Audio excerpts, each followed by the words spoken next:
So the breathing is quite simple, but it gets a little complicated, not in the Sadharan Baithak, but in the Pahalwani Baithak and in advanced exercises where you are going to jump and when you are going to twist and a push-up is involved like the Sapate. So it gets a little complicated. So all we are going to focus on is the breathing out, that is exhalation. Whenever you are in the squatting position and you are about to get up, we use our hand movements in the squat. We use this. So we go down and do this. And whenever we are about to use our hands like a scoop, whenever this position starts, that is when you breathe out. Forget breathing in, because when you are focusing on breathe out, automatically whatever comes in between, you will breathe in. It is not like I will breathe out and then breathe out and then breathe out and I am not breathing in. Whenever you exhale, there is a gap in which you inhale also. Giving that natural process a chance, do not focus on breathing in because it will get too complicated. Just focus on exhalation. When do we exhale? When you are about to stand up from the squat. So you are down, exhale and get up. So it's like oof, oof, oof. You don't have to focus on breathing in, because in the gap automatically your body, your lungs will act in such a way that you will breathe in. So when do we breathe out? In a squat, Indian squat, you would go.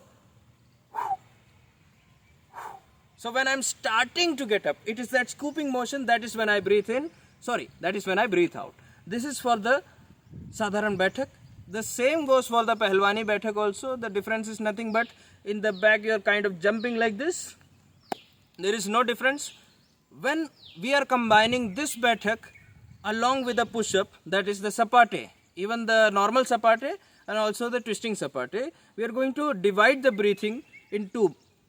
The dand will be simple. Whenever you push up, you breathe out, and then when we are coming back to the jumping position and when we are ready to do the squat, that is when you breathe out in the second time. So in a relaxed pose over here, going down, I will be breathing out. So whatever I was doing in between, anyway, that is inhalation. This is exhalation. Come up, breathe out. That means there was inhalation in between. So I will just make it simple for you. Inhale, exhale. Inhale, exhale. Inhale, exhale, inhale, exhale, inhale, exhale, inhale, exhale.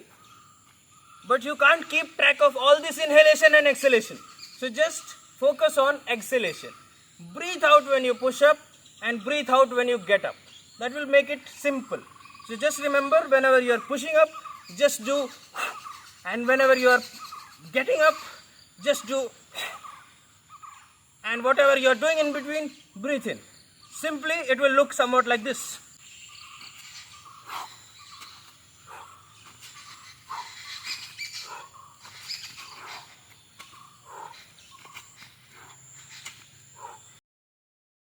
Imagine the country you live in being hit by less and less fertile soil, making crop growing increasingly difficult.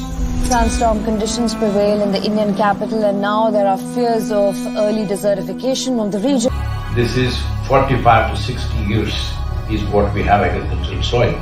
We are calling this as soil extinction. You've heard of dinosaurs going extinct, you have heard of dodos going extinct, but this is soil extinction is what we are looking at. The real problem is soil extinction, because in the last 30 years, 80% of the biomass insects have disappeared from the planet. 80%. This is a suicide. This is a real suicide. So in 45 years' time or 50 years' time, there will be serious food crisis on the planet. It's inevitable. When food crisis comes, well, whoever has the biggest guns will come and take the food. And the chaos and the suffering that we will create for populations around the world is unimaginable. So what are we going to do? So it's very, very important that soil becomes the focus, because if you put 1/3 to 40% of the land, especially in the tropical world, under tree shade, your climate change could be easily reversed.